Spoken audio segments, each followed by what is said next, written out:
Ini rahsia sunnah keluarga bahagia yang paling besar. Siapa ada mak ayah sakit, berebut dengan adik-beradik untuk ibu atau ayah yang sakit itu duduk di rumah dia.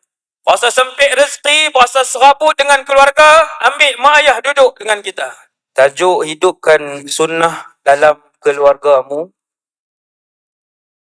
Saya tak sebut kat tuan-tuan sunnah semayang sekali, sunnah Rasulullah makan sekali bersama ahli keluarga. Tetapi saya sebutkan 4 perkara teras. Ia juga merupakan sunnah Nabi sallallahu alaihi wasallam untuk mendapatkan keluarga bahagia seperti mana keluarga para nabi dan rasul. Nabi Ibrahim, anaknya Ishak, seorang rasul. Anak Nabi Ishak, Yaqub, seorang rasul. Anak Nabi Yaqub, Yusuf alaihi salam, juga seorang rasul. Beliau dan anaknya dan cucunya dan cicitnya semua ahli syurga. Subhanallah. Nombor 1 yang Nabi ajar saya dan tuan-tuan, terutamanya pagi ni ramai anak-anak muda, lebih daripada 70% adalah anak-anak muda. Nabi ajar untuk menghidupkan sunnah dalam keluarga kamu dan juga untuk mencari kebahagiaan abadi, kebahagiaan yang kekal selama-lamanya dalam keluarga kamu adalah yang pertamanya mencari pasangan yang soleh dan solehah. Apabila dia soleh dan apabila dia solehah, maka rumah yang kecil terasa luas. Makanan yang sederhana dan berulang terasa enak di sisi suami yang penyayang dan isteri yang rajin. Dan pasangan yang sederhana, rupa parasnya kelihatan begitu cantik walaupun pakaian baju raya yang terlepas dipakai pada tahun yang sama berulang kali. Seorang sahabat, saya rasa ramai tak kenal. Ni bukan cahaya muka saya lah. Saya kata hebat ustaz ni, bercahaya sungguh. Saya duk tahan je ni. Ni cahaya matahari. Ni saya abang siap-siap, bukan boleh pegang gambar, cuba tengok bersinarnya muka ustaz tu. Ni dia bersinar, panas ni.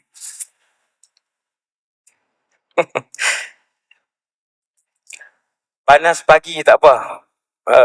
Vitamin. Satu sahabat namanya Julaibib. Satu sahabat namanya Julaibib. Ketika di Madinah Al-Munawwarah, Julaibib ni tidak ada abang, tidak ada adik, tidak ada kakak. Julaibib tidak ada ayah, tidak ada mak. Julaibib tidak ada sepupu, tidak ada saudara. Di Madinah Al-Munawwarah seorang diri. Bukan sahaja seorang diri, Julaibib juga fakir, Ahlus Suffah. Ahlus Suffah ni sahabat-sahabat Nabi yang sepenuh masa menuntut ilmu dengan Rasulullah, tidak sempat bekerja, tinggal di anjung Masjid Nabawi. Itu Ahlus Suffah. Sayyiduna Abu Hurairah, Ahlus Suffah. Julaibib, Ahlus Suffah. Sudahlah tidak ada saudara mara, tidak ada rumah, tidak ada pekerjaan, bukan kerana malas. Sebab tu lepas Nabi wafat, Abu Hurairah ada isteri, dapat anak, ada pekerjaan, ada rumah. Ahlus Suffah bukan malas, tetapi mereka melazimi Nabi SAW lutut, berlaga lutut, belajar. Sudahlah tidak punya pekerjaan, tidak punya rumah, tak punya saudara mara, huduh pula Julaibib. Damimal khilqah. Damimal khilqah ini huduh. Muka yang huduh, tetapi sangat rapat dengan Rasulullah sallallahu alaihi wasallam. Julaibib ada di dalam hati Nabi sallallahu alaihi wasallam. Ini hebat sahabat. Radhiyallahu anhum. Satu hari Rasulullah tanya, "Ya Julaibib, ala tatazawwaj?" Wahai Julaibib, kahwinlah. Dah sampai dah masa. Maka Julaibib pun kata, "Ya Rasulullah, rumah tak ada, pekerjaan tak ada, sekarang sedang melazimi Rasulullah. Adik-beradik pun tak ada. Faman yuzawwijuni?" Ayah mana yang nak bagi anak dara dia kat saya, ya Rasulullah? Tajiduni kasidan, kata Julaibib. Kamu, ya Rasulullah, kamu akan mendapati saya ni tak laku. Orang kan tolak saya. Nabi kata, walakinnaka. Ayat ini ditulis dengan dakwat emas. Penghargaan, pengiktirafan daripada Rasulullah SAW yang tidak pernah bercakap daripada hawa nafsunya. Nabi kata kat Julaibib, walakinnaka indallahi lasta bikasidin. Akan tetapi wahai Julaibib, kamu di sisi Allah Subhanahu wa taala seorang yang sangat mahal. Nabi sebut kat dia, Allah terima kamu Julaibib. Allah redha kamu Julaibib. Allah suka dengan kamu Julaibib. Bahagia Julaibib. Lepas pada peristiwa itu, Rasulullah pun cari tengok rumah mana yang ada calon untuk Julaibib. Jumpa satu calon. Nabi hantar wakil di meminang calon di rumah tersebut. Wakil Rasulullah ni jumpa dengan ayah wanita tadi. Jumpa dengan ayah tadi, bagi tahu Rasulullah nak kahwinkan anak perempuan kamu dengan Julaibib. Ayah pun kata, Julaibib, saya balik tanya orang perempuan dulu. Ni saya terjemah. Ni saya terjemah kisah yang ada di dalam hadis itu. Si ayah kata, tak, saya balik tanya mak dia dulu. Bahasa kita lah, bahasa orang Kedah. Tak maaf lah, ni Negeri Sembilan lah. Tak reti lah nak cakap Negeri Sembilan. Saya balik tanya mak dia dulu. Begitulah. Maka dia pun balik. Rasulullah meminang. Mak dia kata, Alhamdulillah. Ayah dia kata, bukan untuk Rasulullah. Untuk orang lain. Siapa? Julaibib. Mak dia kata, kalau Julaibib, sebelum Julaibib, ada beberapa orang dah minang. Tentu kita tak akan terima kalau Julaibib. Abang bagi tahulah kat Rasulullah, kami tak terima kalau pinangan itu untuk Julaibib. Tiada rupa, tiada harta, tiada saudara mara seorang diri di Madinah Al-Munawwarah, tetapi punya iman dan ilmu yang baik, yang kuat, yang tinggi. Mak dia kata orang lain kot. Ayah pun nak keluar daripada rumah, nak pergi bagi tahu ke Rasulullah. Lalu daripada belakang tirai, si anak tadi menjerit, afataruddani Rasulillah. Apakah kalian berdua menolak utusan Rasulullah? saya membenarkan utusan tersebut. Ni anak dara yang memandang akhirat. Anak dara yang ada ilmu agama, yang mendahulukan akhirat, yang mendahulukan cinta Allah dan Rasul. Dia yang tegur ibu dan ayah dia. Ibu-ibu saya pesan, jangan lebih-lebih. Kalau tengok calon tu ada iman, ada ilmu, salih, ada ilmu, terima. Walaupun naik F5. Mana tahu ada Ferrari di rumah. Tu melawak lah. Yang tu saya. Melawak. Tuan-tuan, ibu-ibu, betul saya beritahu. Jangan lebih-lebih. Perbualan ni kita boleh tengok ibu-ibu hak 1400 yang lepas sampai hak pagi ni saya rasa. Ada tu, yang campur tangan tu. Si anak tadi dia yang tegur. Dari belakang tirai. Kenapa begitu berani kalian menolak utusan Rasulullah sallallahu alaihi wasallam? Saya terima pelakwaan tersebut. Saya tu anak dara tu. Lalu si ayah dengan ibu tak kata apa. Jumpa dengan wakil. Berjumpa dengan Rasulullah. Setuju. Nabi yang kahwinkan mereka. Fazawwajahuma Rasulullah sallallahu alaihi wasallam. Julaibib, aku nikahkan kamu berwakil wali sebagainya. Rasulullah menikahkan pasangan ini. Julaibib dan isterinya yang saya tak jumpa nama isteri beliau. Sahabiyah lah maksudnya. Sahabiyah yang mulia. Lalu dikahwinkan oleh Rasulullah. Dan Nabi mendoakan Allahumma subba alaihimal khairah. Sabban. Wala taj'al aishahuma kaddan kadda. Ya Allah, limpah curahkan kebaikan dalam keluarga ini. Ya Allah, jangan susahkan kehidupan mereka. Doa-doa Nabi.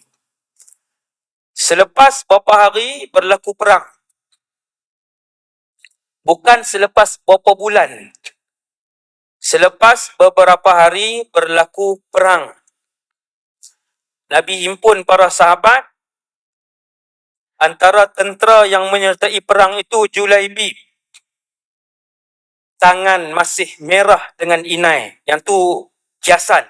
Maksudnya nak beritahu baru beberapa hari. Dengan tangan yang masih merah dengan inai, Julaibib menyertai perang itu. Setelah tamat peperangan Uhud, kalau tak silap saya. Wallahu'alam, saya tak ingat. Tapi macam itulah. Seingat-ingat saya perang Uhud. Ramai sahabat syahid, masing-masing cari anak, masing-masing cari ayah, cari bapa saudara, cari sekian. Nabi pun tanya, tafqiduna min ahad, tafqidu min ahadin, tafqiduna min ahad. Jumpa lagi yang kamu cari. Jumpa lagi yang kamu cari. Jumpa lagi yang kamu cari. Lepas tanya Rasulullah, ya Rasulullah, siapa yang kamu cari? Ana afqidu Julaibib.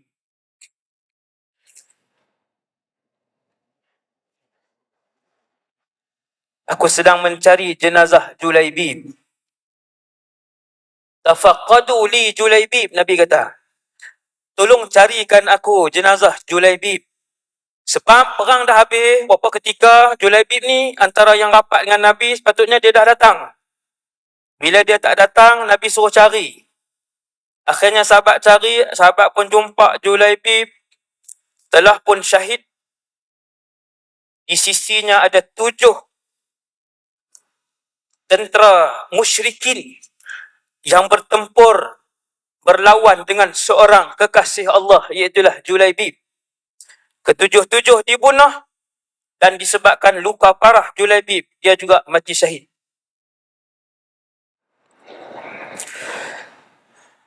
Nabi pun bila tengok Julaibib, berlinangan air mata Rasulullah sallallahu alaihi wasallam. Nabi kata, qatalahum faqataluhu.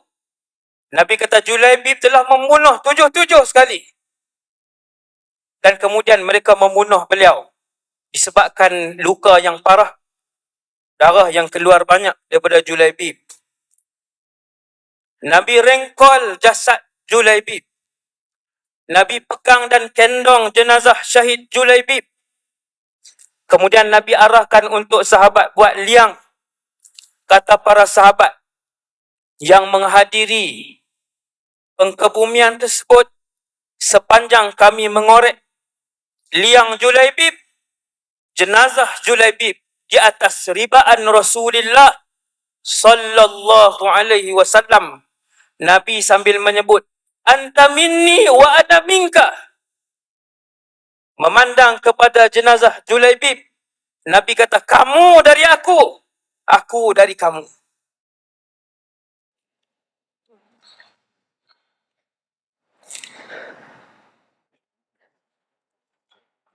Radhiyallahu an Julaibib. Satu orang lelaki yang tinggal negara dia, tinggal ibu dan ayah adik-beradik dia, kemewahan kenderaan dia, kemewahan pekerjaan untuk Rasulullah dan untuk agama.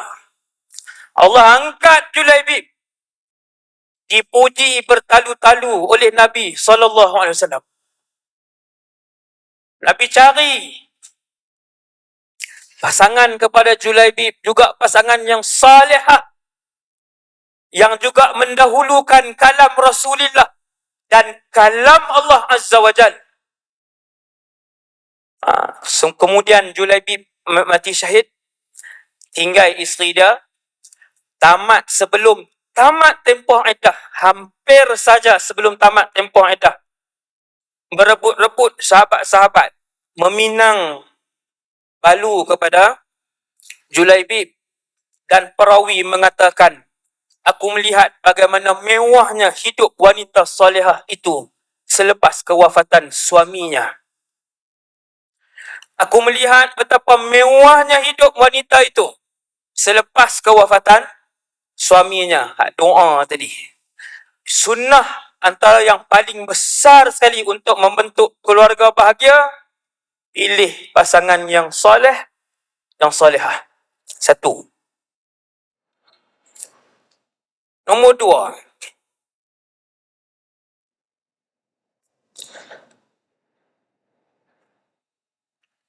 yang kedua,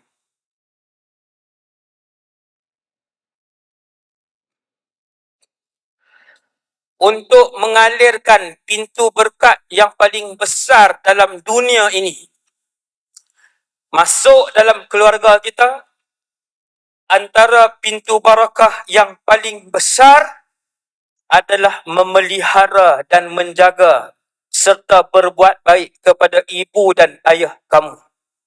Ini sunnah keluarga bahagia, kalau nak tahu. Siapa berasa hidup dia sempit, siapa berasa sekarang ni gaji tak cukup, siapa yang hari ni berasa anak dia empat-empat tak dengar cakap dia, ambil mak ayah duduk dalam rumah. Kalau mak ayah masih sihat, tak mau pindah rumah kita, selalu ziarah ibu dan ayah kita. Buat baik dan ihsan dengan ibu dan ayah kita. Jangan menyakitkan perasaan yang Allah sebut, fala taqul lahuma uffin. Perkataan uff jangan kamu sebut dengan ibu dan ayah kamu, terutamanya ketika mana mereka telah pun dewasa. Ini rahsia sunnah keluarga bahagia yang paling besar. Siapa ada mak ayah sakit, berebut dengan adik-beradik untuk ibu atau ayah yang sakit itu duduk di rumah dia. Kalau adik-beradik lain kata tak sempat nak jaga, tak sempat nak tengok, mak yang dah pakai pampers, ayah yang dah nyanyok, bagi saya yang jaga. Ini pintu syurga dan kunci syurga yang paling berat yang ada di atas muka bumi Allah. Ibu dan ayah kalian. Berasa sempit rezeki, berasa serabut dengan keluarga, ambil mak ayah duduk dengan kita. Satu orang lelaki dukung ibunya tawaf. Satu orang sahabat dukung ibunya tawaf, bukan suap nasi. Kita seumur hidup belum pernah menyuap makanan kepada ibu atau ayah. Kita seumur hidup belum pernah bahkan basuh pinggan makan ibu atau ayah kita. Hadut menyerit anak soleh tu. Satu orang sahabat kendong ibunya tawaf. Bukan letak ubat, ibu sakit. Kendong ibunya tawaf. Bukan bagi duit kat travel 10,000 untuk mak ayah pergi umrah. Bukan. Itu baik. Sahabat ini kendong ibunya tawaf. Dilihat oleh Rasulullah sallallahu alaihi wasallam. Lalu sahabat ni tanya ke Nabi, bukan untuk belagak. Dia kata, "Ya Rasulullah, hal addaitu haqqaha?" Apakah aku telah menunaikan sepenuhnya tanggungjawab kepada ibuku? Nabi kata, "La bizafratin wahidah." Tidak, walaupun sesaat. Tidak, walaupun sesaat. Belum kamu membalas jasa ibumu. Kendong ibu tawaf. Habis 7 pusingan, mata Nabi tengok. "Ya Rasulullah, ini ibu saya. Saya anak kandung."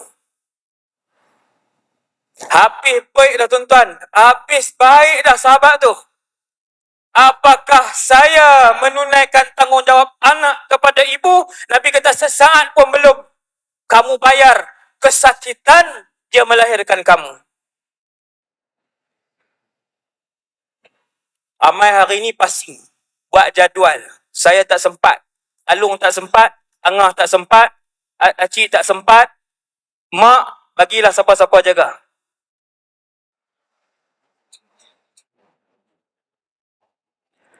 Terlalu rugi kita. Dia terutamanya bila ibu dan ayah tua dan sakit dan tidak mampu. Waktu tu berganda-ganda kemewahan dan kebahagiaan masuk dalam rumah kita sampai tak tertahan-tahan kemewahan itu. Sampai tak tertahan-tahan kemewahan itu. Dengan syarat kamu ikhlas menjaga ibu dan ayah kamu yang sakit dan tua itu. Betul. Baru grad, ibu sakit. Baru grad, ayah sakit. Jaga mak dan ayah. Biar setahun, biar 2 tahun, biar 4 tahun, biar 10 tahun. Saya bersumpah dengan nama Allah, Allah akan membahagiakan kamu satu hari nanti. Itu syarat yang kedua. Jaga mak, jaga ayah. InsyaAllah, keluarga aman, bahagia. Ketiga, nak hidupkan sunnah dalam keluarga. Yang ketiga, suami bertanggungjawab mencari nafkah kepada ahli keluarga dan memberi perlindungan kepada keluarga. Suami bertanggungjawab mencari nafkah kepada keluarga dan memberi perlindungan kepada keluarga. Kasih sayang. Cari nafkah, bagi perlindungan, kasih sayang. Suami. Buat 3 ni, bahagia keluarga itu, Allah redha dengan keluarga tersebut. Rasulullah bekerja. Rasulullah sallallahu alaihi wasallam bekerja. Isteri 11, anak 7. Dan Rasulullah punya pekerjaan. Nabi mahir selok-belok perniagaan, Nabi mahir selok-belok sekian. Dulu Nabi berniaga dan sebagainya. Bila balik rumah, sahabat tanya, Ya ummal mu'minin, wahai isteri Rasulullah, apa yang Nabi buat bila duduk di rumah? Isteri-isteri Nabi jawab, kana fi mihnati ahlihi sallallahu alaihi wasallam. Di luar Nabi Hakim, di luar Nabi Ketua Turus Angkatan Tentera, di luar Nabi Presiden sebuah negara, di luar Nabi Imam Masjid. Bila masuk dalam rumah, sahabat tak tahu Nabi buat apa. Nabi ni buat apa kalau masuk dalam rumah? Isteri Nabi jawab, isteri pertama jawab, isteri kedua jawab, isteri ketiga jawab, isteri keempat jawab. Orang perempuan ni dia payah simpan rahsia ni, dia akan habaq yang dalam hati dia. Minta maaf lah, bukan rahsia secara umum, maksudnya yang perangai suami ni lah. Tentang terapi cucuk ngah, macam mana suami sebenarnya macam mana? Tanya 10 orang orang perempuan. Daripada 10, berapa yang puji suami? Kalau jumpa satu orang perempuan, dia puji suami dia dalam hati dia, daripada hati dia, dia puji, maksudnya baik sungguhlah suami itu. Bila tanya apa Nabi buat dalam rumah, isteri-isteri Nabi jawab, kana fi mihnati ahlihi, Nabi akan buat apa yang kami buat. Kalau kami lipat bajulah Rasulullah. Kalau kami sapu sampahlah Rasulullah. Dan kata Sayyidatuna Aisyah, aku melihat Rasulullah menjahit pakaian terkoyaknya.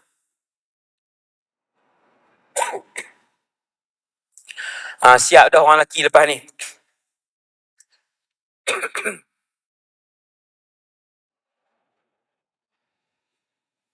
Kadang-kadang Nabi menyapu sampah. Kadang-kadang Nabi dengan jahitan bajunya yang koyak. Dan ada kalanya ketika pembantu mengangkut air untuk dimasak dan diminum, kata para isteri Rasulullah, aku melihat Rasulullah membantunya untuk angkut air bersih makan dan minum tadi. Rasulullah sallallahu alaihi wasallam, Nabi. Cuma yang tu bukan poin dia. Yang tu bukan kewajipan seorang suami. Kewajipan paling teras seorang suami, lindung, kasih sayang, mencari nafkah. Dan apabila banyak isteri hari ini bantu para suami mengurangkan beban cari nafkah, balik rumah, tolonglah sidai baju sama. Tolonglah basuh pinggan di dapur, walaupun ia adalah tugas besar seorang isteri, suri rumah di rumah. Dan orang perempuan jangan senyum lebar sangat. Kerana memang daripada berapa ratus ribu tahun yang dulu, wanita menguruskan rumah. Maka benda ketiga yang saya nak sebut untuk menghidupkan sunnah. Yang ketiga yang paling besar untuk menghidupkan sunnah, 3 ke keempat saya tak ingat, adalah isteri yang taat kepada suami dan menguruskan keperluan menyiapkan rumah, keperluan apa? Keperluan bukan keperluan rumah tangga, yang tu suami kena beli. Keperluan menguruskan rumah lah. Makanan, kebersihan.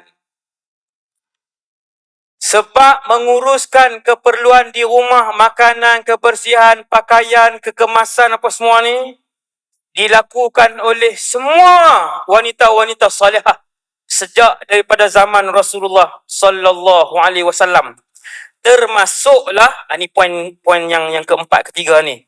Termasuklah seorang daripada ketua wanita syurga, namanya Fatimah bintu Muhammad alaihassalam.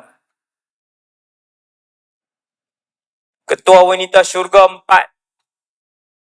Keempat-empatnya suri rumah sepenuh masa.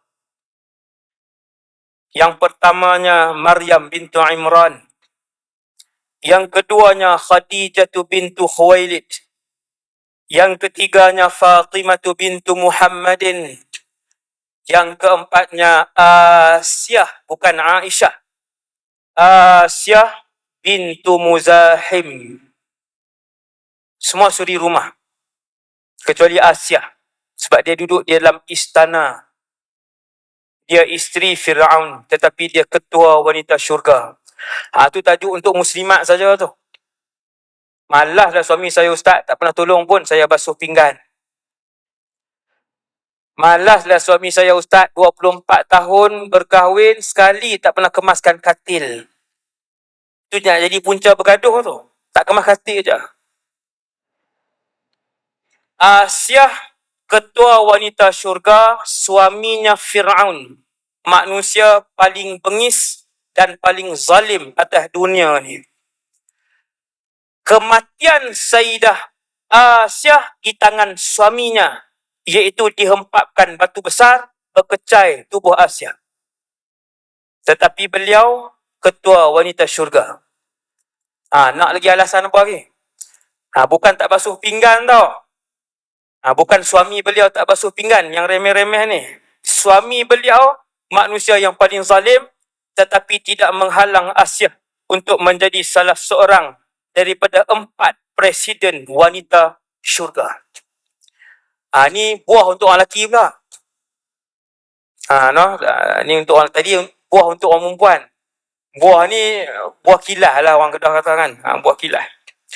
Tuan-tuan, Fatimah ni isi yang keempat tadi ni. Sayyidatuna Fatimah membesarkan anak sendiri, tidak ada pembantu. Dia yang pergi ambil air, dia yang mengisar tepung, dia yang membakar roti, dia yang menguruskan rumah, dia yang semuanya Fatimah radhiyallahu anha wa alaihi salam. Sehingga keras dan kasar tapak tangan Fatimah. Kita satu jerawat tak boleh tidur semalam. Macam mana jerawat ni? Kenapa lah sesat main kat sini? Doa ada. Sehingga kesan dan kasar kedua-dua tapak tangan Fatimah bintu Muhammad. Sehingga Fatimah pergi berjumpa dengan ayah beliau, Rasulullah sallallahu alaihi wasallam. Ya abati, ayah, boleh tak kalau lepas ni ada perang, ada hamba-hamba saya perempuan, saya nak minta seorang. Nabi kata, wahai Fatimah, baliklah bagi ke orang lain yang lebih susah daripada kamu. Datang Fatimah kali kedua, ayah, boleh tak nak membantu seorang? Saya letih, ayah. Kerja banyak. Sayyidina Ali sangat sibuk. Rasulullah kata, balik pulang, wahai Fatimah. Pada malamnya Nabi pergi. Sayyidina Ali di belah kanan, Sayyidatuna Fatimah di sebelah kiri. Nabi kata, wahai Ali, wahai Fatimah, ada satu amalan yang kalau kamu buat, lebih besar manfaatnya daripada seorang pembantu. Dengar tuan-tuan. Wahai Ali, wahai Fatimah, ada satu amalan yang kalau kamu buat, lebih besar manfaatnya daripada seorang pembantu. Sebelum tidur, kamu bertasbih 33, kamu bertahmid 33, dan kamu bertakbir 34. Dia tak tutup dengan la ilaha illallah wahdahu la syarikalah. Sebelum tidur, kamu bertasbih 33. Ni riwayat yang sahih. Ada satu lagi riwayat sahih juga, dia lain sikit. Kamu bertahmid 33, kamu bertakbir 34. Cukup 100. Amalan itu kamu buat sebelum tidur, Hadza, Nabi kata, fahadza khairul laka min khadimin, lebih besar dan hebat daripada seorang khadam, pembantu. Kata Sayyidatuna Fatimah, aku tak pernah tinggal amalan itu sehingga akhir hayat. Waktu orang tanya, Sayyidatuna Fatimah jawab, sampai hari ini aku belum pernah tinggal satu malam pun amalan itu. Fama wajadtu ta'aban ba'da dhalik. Dengar ni tuan-tuan. Dan aku tak pernah merasakan letih lagi selepas mengamalkan dengan amalan itu. Tak rasa letih dah. Ini rahsia dia yang besar.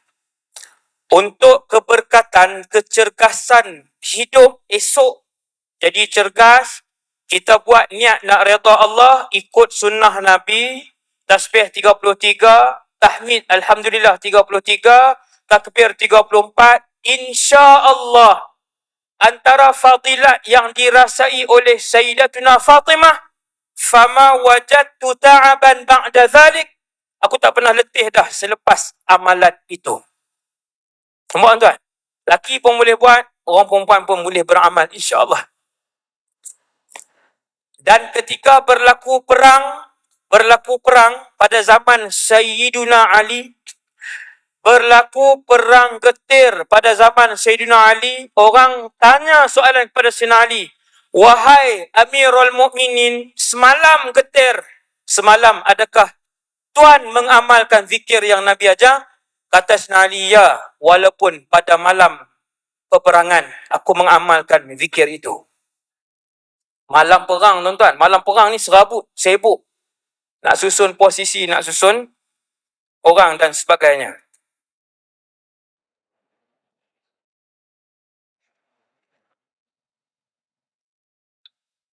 Itu yang keempat. Dan yang terakhir untuk pagi ini.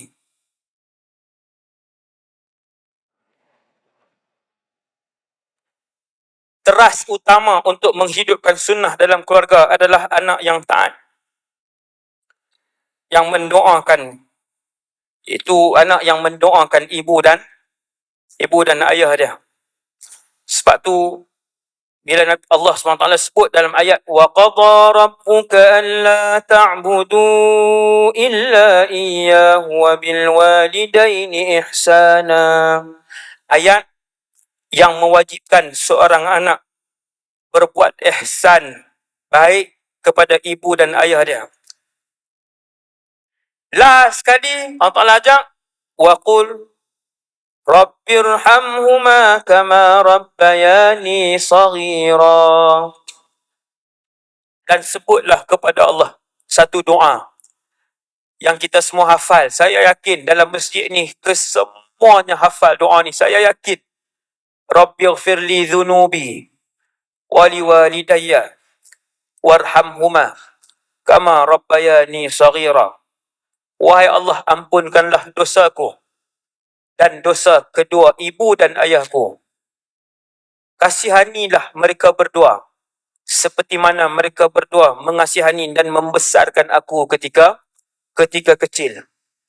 Kata para ulama, sebanyak mana kamu berdoa kepada ibu dan ayah kamu dengan doa itu, itulah rahsianya kedudukan kamu di sisi Allah, sama ada kamu anak yang soleh ataupun bukan anak yang soleh. Tuan-tuan dalam masjid ni, tuan-tuan nak tahu Allah panggil tuan-tuan anak soleh ataupun tidak, tuan-tuan tak boleh berlakon dengan orang bayar duit 1,000 sehari untuk ulang doa tu. Takkan boleh berlakon. Sebab orang yang dalam akaun dia ada ratusan juta, dia sendiri tak boleh nak sebut doa tu. Bukan sebab kekayaan. Doa itu akan diulang-ulang. Diulang-ulang dan diulang-ulang. Berkali-kali, berbelas kali, berpuluh kali.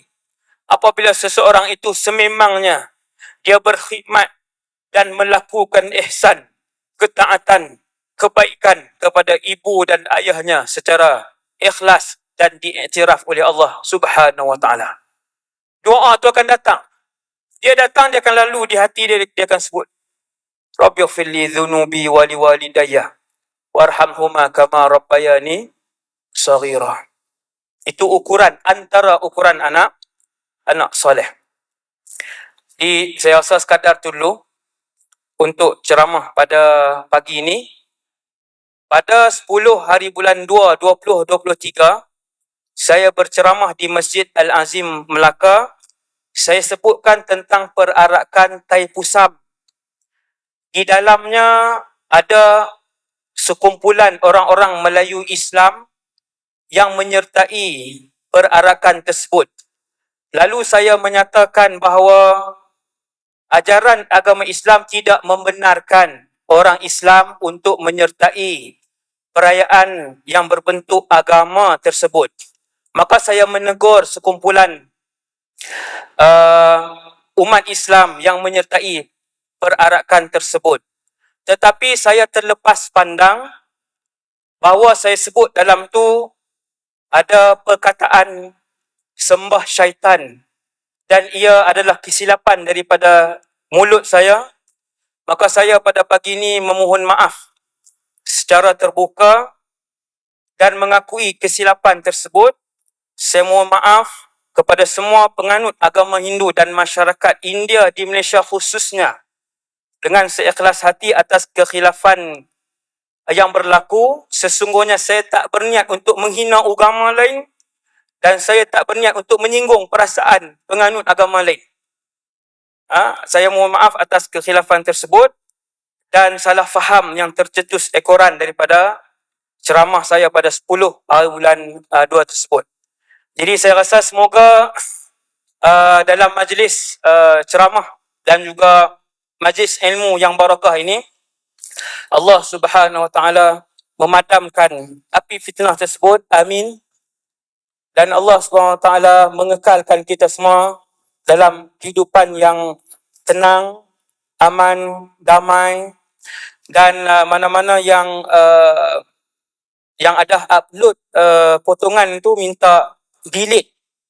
Ada potongan seminit tu dalam Facebook dan TikTok. Yang potongan ceramah saya tu boleh delete lah kerana ia boleh mengundang salah faham daripada penganut agama lain.